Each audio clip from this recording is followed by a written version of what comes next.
नमस्कार, मैं पंकज कुमार। भारत की अर्थव्यवस्था में डॉलर बनाम रुपए का समीकरण मायने रखता है। डॉलर के मुकाबले रुपए की कीमत जिस तरह से गिर रही है, उससे देश की अर्थव्यवस्था की स्थिति पर सवाल उठ रहे हैं।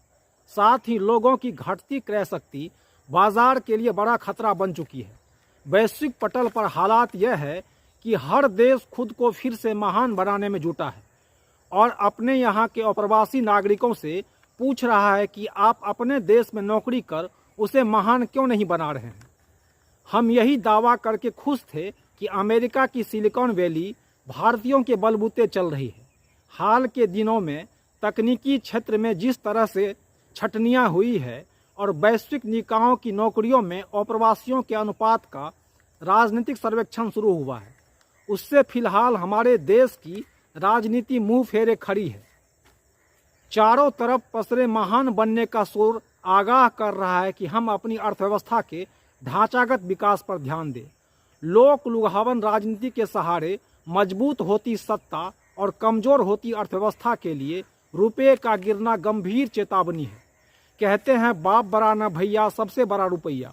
यह यथार्थवादी जुमला सुनने में बहुत बुरा लग सकता है, लेकिन यह सच है कि मुद्रा व्यक्ति, परिवार, सरकार से लेकर राष्ट्र तक की गरिमा तय करती है। वैश्विक परिदृश्य में आज किसी भी देश की मजबूती इस बात से तय होती है कि वहाँ की मुद्रा कितनी मजबूत है। दुनिया की सबसे बड़ी जनसंख्या वाला देश बनने के करीब पहुँचे भारत की मुद्रा यानी रुपये की आज साख पर सवाल है।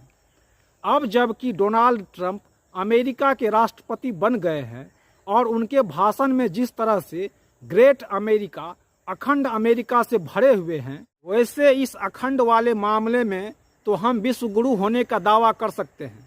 आप बगल के बाजार से 2 किलो आलू खरीदने जाइए तो आलू विक्रेता भी आपको अखंड भारत होने के फायदे बता देगा। उसकी नज़र में यह बस कल और परसों में ही हो जाने वाला है। लेकिन आपके थैले में सिर्फ 2 किलो आलू क्यों है? बथुआ, पालक, सरसों जैसे मौसमी साग ज़्यादातर समय 60 रुपये किलो से ज़्यादा क्यों है? कमज़ोर आय वाले घरों में गाजर के हलवे को लेकर उत्साह क्यों नहीं है? अगर आपने यह सवाल पूछ लिया तो फिर यह भी कहा जा सकता है कि 500 रुपये किलो आलू खाएंगे पर भारत को फिर से अखंड बनाएंगे।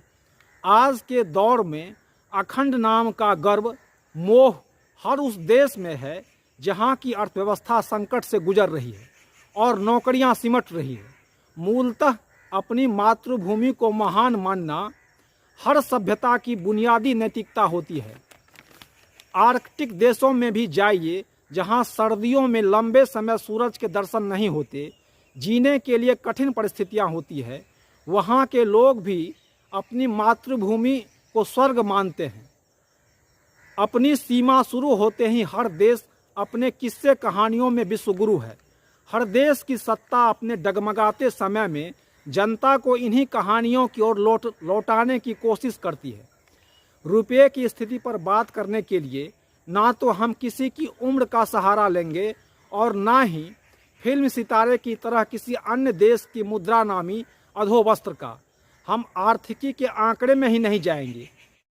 क्या आपने अखंड भारत के फायदे गिनाते समय सब्जी विक्रेता को थोड़े समय में ही झुंझुलाते हुए सुना है कि जब साग थोक मंडी में ही 40 रुपये किलो है तो फिर मैं कम में कैसे बेचूं? वहीं दूर दराज के किसानों की समस्या अलग है।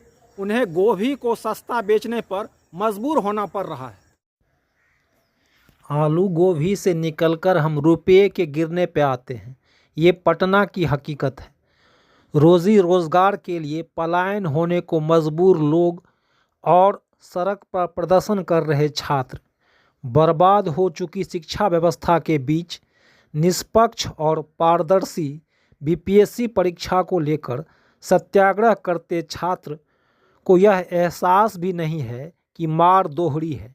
एक तरफ रोजी रोजगार को लेकर पलायन तो दूसरा रुपया गिरकर $1 के मुकाबले 87 रुपया हो गया है। गिरते रुपये की मार भी अंत में इन्हीं पर पड़ेगी। रुपये के गिरने के प्रमुख कारणों में से एक है व्यापार घाटा। यानी निर्यात की तुलना में आयात का अधिक होना। सीधी सी बात है, निर्यात कम होने से डॉलर सहित विदेशी मुद्रा का आवक कम होगा, जिससे रुपया रिकॉर्ड स्तर तक गिर गया।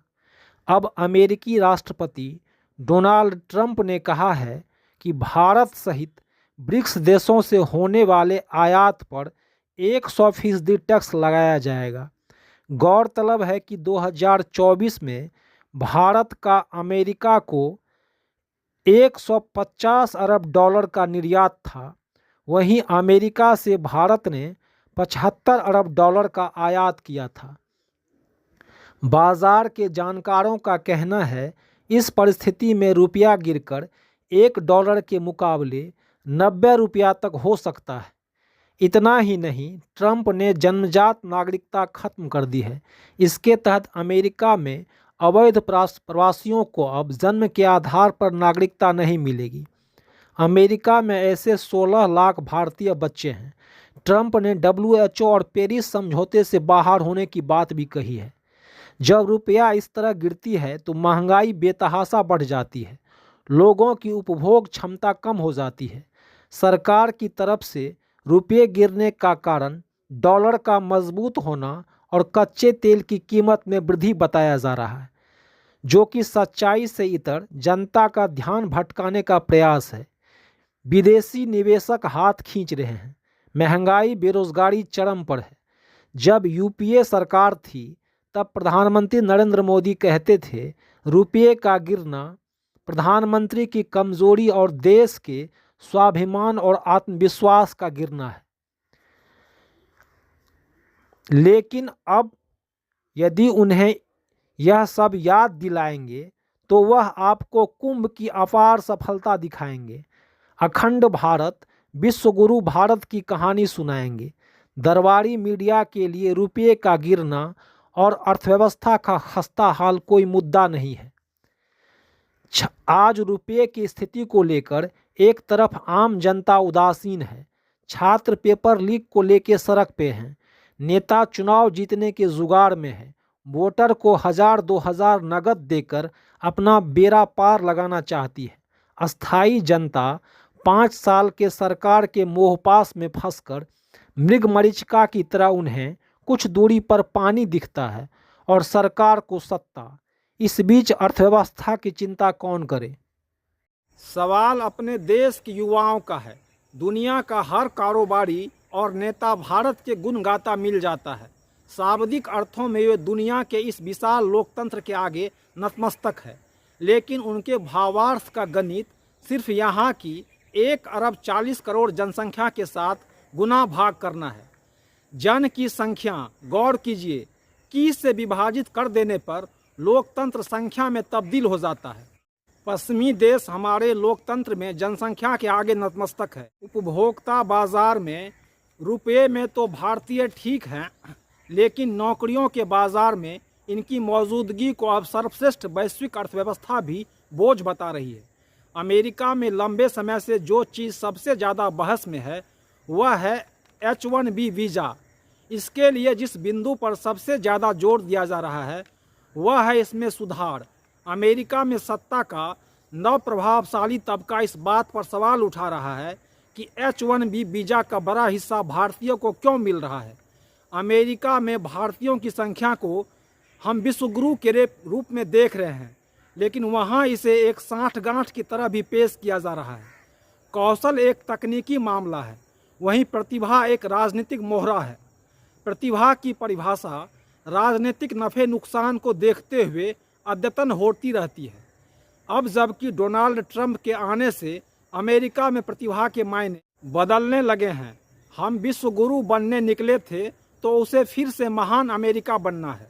अर्थव्यवस्था की यह प्रतियोगिता कितनी कठिन रहने वाली है, इसका संकेत हमारा गिरता रुपया दे रहा है। कनाडा, ऑस्ट्रेलिया जैसी आकर्षक स्थिति वाले देशों की बात छोड़ भी दीजिए, हमारे यहाँ युद्धरत देशों में नौकरी करने के लिए युवा तैयार हैं। भारत की सबसे ज़्यादा संसदीय सीटों की संख्या वाले राज्य के मुख्यमंत्री इस बात पर गर्व कर रहे हैं कि वे अपने यहाँ के युवाओं को इजराइल भेज रहे हैं। देश में जितनी आर्थिक गैर बराबरी है, उसी के अनुपात में देश छोड़ने वाले युवाओं भी बटे हुए हैं। कम आय वाले लोग युद्धरत देशों में मजदूरी से लेकर सेना में सेवक तक बनने के लिए मजबूर है, इस खतरे के साथ कि कभी भी उन्हें गोली खाने के लिए आगे किया जा सकता है। वहीं सक्षम तबका अमेरिका में सिलिकॉन वैली का बासिंदा बनने चला जाता है। हम इस बात पर गर्व करते हैं कि फलना कंपनी का अगुवा भारतीय मूल का है, लेकिन भारत में ढांचागत विकास की व्याख्या के लिए हमारे पास ऐसा कोई सुनहरा दृश्य नहीं है। सबसे अहम बात भारत की राजनीतिक है। पिछले लंबे समय से देश में कोई भी सत्ता सामूहिक व्यवस्थागत बदलाव के वादे के साथ नहीं आ रही है। वह जनता को बस अपना निजी फायदा दिखाती है। आपके अकाउंट में इतने पैसे आ जाएंगे, खटाखट आपको मुफ्त बिजली और पानी मिलेंगे। अब तो जनता को निजी फायदा पहुंचाने के लिए उन्हें पैसे बांटने के लिए चुनाव का इंतजार भी नहीं किया जाता है। क्या हमारी जनता को यह सवाल पूछने लायक छोड़ा गया है कि ये पैसे कहां से आते हैं और किधर जाते हैं? क्या 5 साल के लिए चुनी गई सरकार लोकतंत्र की अस्थायी जनता को कोई चीज मुफ्त दे सकती है? एक खास तबके की जनता को मुफ्त बिजली, पानी और राशन लेने की ज़रूरत क्यों पड़ रही है? मतलब देश का बड़ा मतदाता वर्ग एक कमज़ोर उपभोक्ता है। ब्लूमबर्ग ने अपने हाल की रिपोर्ट में भारत की अर्थव्यवस्था के बारे में बताया है कि 40 करोड़ मध्यम वर्गीय जनता साबुन, अन्य प्रसाधन सामान, बिस्किट तक के उपभोग में कटौती कर चुके हैं। भारत की विदेशी मुद्रा भंडार इस महीने पिछले 10 महीने में सबसे निचले स्तर पे है। गृह कर्ज, वाहन कर्ज और खुदरा कर्ज में 13 से 16% तक की गिरावट आई है। सत्ता की लाडली अम्मा, मैया, बीजी, बाजी जैसी योजनाएं जनता से हासिल पैसे के आस पे टिकी है। सत्ता के राजपथ पर जन कल्याणकारी योजनाओं की पैरेड के बहुत पीछे जनपथ पर चल रहा संस्थागत ढांचा बीच बीच में सलामी देकर पूछ रहा है कि अगर पैरेड में हम ही पिछड़ते गए तो लाडली जैसी योजनाओं के लिए पैसे कहां से लाएंगे? अभी तो जनता अपनी जेब में आए पैसे देख रही है। तय है कि यह व्यवस्था ज़्यादा दिन नहीं चल सकती है। ढांचागत अर्थव्यवस्था और बाजार का यही हाल रहा तो ढांचे के मलबे से ढांचागत सवाल उठेंगे ही। सरकार रुपए की कराह सुनिए, ढांचागत व्यवस्था दुरुस्त कीजिए, व्यापार घाटा कम कीजिए, निर्यात बढ़ाइए, जिससे डॉलर का आवाक बढ़ेगा और रुपया मजबूत होगा, लोगों का उपभोग बढ़ेगा। नहीं तो गिरते रुपये जिसके कारण बढ़ती महंगाई से लोग पिस जाएंगे। कुछ तो करिए सरकार। आप देख रहे हैं पंकज का संवाद।